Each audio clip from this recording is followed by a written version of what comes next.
আসসালামু আলাইকুম। আজকে আমি যাব মিঠাপুকুর। আর মিঠাপুকুরে কী রয়েছে সেটা আপনাদের দেখাবো। এখন আমরা এস এগ্রো কোম্পানির সামনে দিয়ে যাচ্ছি। আর এস এগ্রো লিমিটেড কিন্তু মিঠাপুকুর মহাসড়কেই অবস্থিত। আমরা এখন মিঠাপুকুরে যাব এবং মিঠাপুকুরে কী রয়েছে সেটা আপনাদের কাছে তুলে ধরবো। মিঠাপুকুরে রয়েছে অনেক কিছু যা দেখার মতো এবং জানার মতো।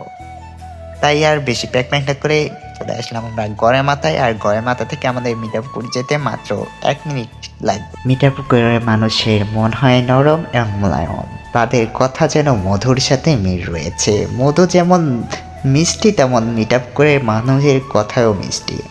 যারা মিঠাপুকুরের মানুষ আছেন অবশ্যই কমেন্ট করে জানিয়ে দিবেন। আর আমরা মিঠাপুকুরকে অনেকে ভালোবাসি। আর মিঠাপুকুর হচ্ছে আমাদের গর্ব, মিঠাপুকুর আমাদের ঐতিহ্য। এই মিঠাপুকুর নিয়ে রয়েছে অনেক কিছু বলার, যা আপনাদের মাঝে আজকে তুলে ধরবো। ছোট্ট ছোট্ট গল্পগুলো শুনতে শুনতে অনেক ভালো লাগে, তাই চলে আসলাম আপনাদের মাঝে নতুন একটি ব্লগ নিয়ে। আর কে কোথা থেকে ভিডিওটি দেখছেন অবশ্যই কমেন্ট করে জানিয়ে দেবেন। এই যে আমরা এখন চলে এসেছি অলরেডি মিঠাপুকুর কাছাকাছি। আর মনে হয় কয়েক সেকেন্ডের ভিতর ঢুকে যাব।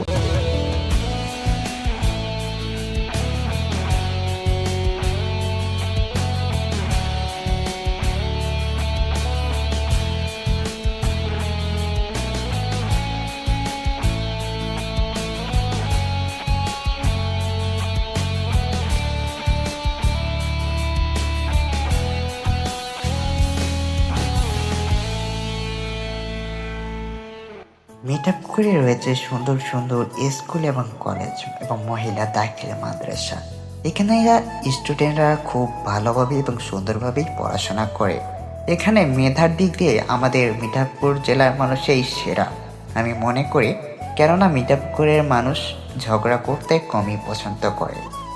বাকি 64 জেলার কথা না বললেই নয়, তারাও কিন্তু ভালো। আর বাইরে থেকে যারা ভিডিওটা দেখছেন অবশ্যই কমেন্ট করে জানিয়ে দেবেন। আর আমাদের মিঠাপুকুর জুড়ে রয়েছে অনেক ত্যাগ, অনেক ঐতিহ্য। মিঠাপুকুরে রয়েছে 400 বছর পুরনো মসজিদ, যেটি আদিমকালে নির্মিত 4 গম্বুজওয়ালা বিশিষ্ট মসজিদটি নির্মিত হয়। এখানে রয়েছে সরকারি কলেজ, বেসরকারি মাদ্রাসা এবং অনেক কিছু দেখার মতো। রয়েছে সুন্দর সুন্দর পার্ক, যার মধ্যে রয়েছে ইকো পার্ক, ক্যাফে পার্ক এবং অনেক কিছু, যা উপভোগ করতে চাইলে অবশ্যই আপনি মিঠাপুকুরে আসতে পারেন। চলেন একটু ফান করা যাক। আমাদের সামনে দিয়ে একটু অটো যাচ্ছে, তার সামনে দিয়ে একটি বাস যাচ্ছে। এখন আমরা কোন দিক দিয়ে রাস্তা পারাপার হব? অবশ্যই রাস্তা পারাপার হতে হবে না, কেননা আমি অটোতেই বসে আছি। আর অটোর মধ্যে থাকা কিছু লোক আমাকে দেখে ফ্যাল করে থাকিয়ে হাসতেছে। বুঝলাম না বিষয়টি কী।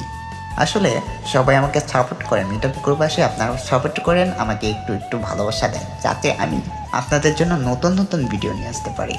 আর এই মিঠাপুকুরে মানুষদের কথাবার্তা এবং আচরণে আমি মুগ্ধ। তারা আমাকে অনেকে ভালোবাসে এবং সাপোর্ট করে। এই কাকা আপনি দৌড়াচ্ছেন কেন?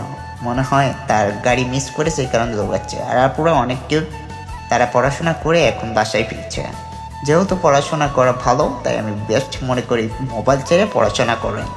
আপনারা নতুন লাইফ সাজান এবং জেনারেশন অনেক সুন্দর হবে। আর ফলের দোকানগুলো দেখতে পাচ্ছেন, ফল কিন্তু